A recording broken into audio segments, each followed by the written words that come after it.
Good day. I want to talk to you briefly about the power of saying, how are you? You know, it's a very simple phrase. It's very common, at least in the United States, to say, hey, how are you? You might even say to someone you absolutely know, do not ever plan to see again. And you really, 99% of us, 99% of the time, do not expect an answer to that very powerful question, how are you? I want to talk about that because when I look at those three words, 9 letters, in this very basic sentence, I think, wow, that is a powerful, powerful sentence, a powerful question.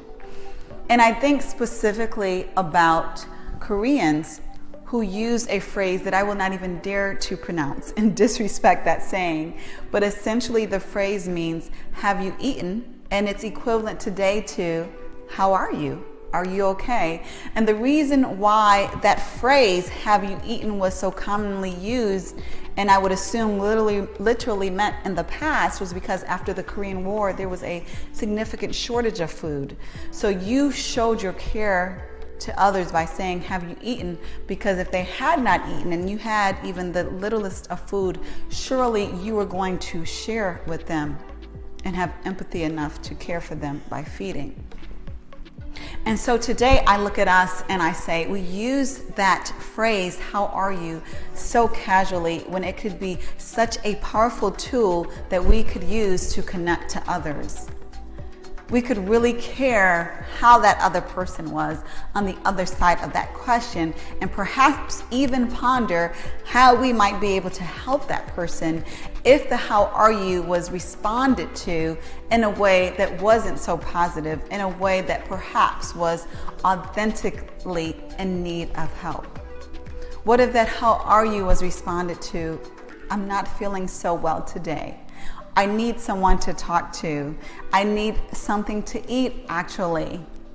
I just lost someone close to me, or I need someone who can pray with me. Whether that how are you was responded to by the fact that I need some advice on how I should make an important decision in my life, or you know what, I woke up and I was just feeling down and I didn't know why. What if that how are you was responded to in a way of, you know what, today is a day that I don't know how to be happy. When we think about people, especially dealing with mental health challenges, most of us would say, oh my gosh, like I didn't ask for all of that. What am I supposed to do with all of that? And so what I say is, when you say, how are you, first and foremost, make sure that you recognize that you are asking a question. And if you're not ready for the answer, don't ask the question. But secondly, and most importantly and more preferred, I would hope that you would look at that how are you question as a way to powerfully make a difference. Does that mean that you have the perfect answer to whatever may come up to that how are you question? Absolutely not.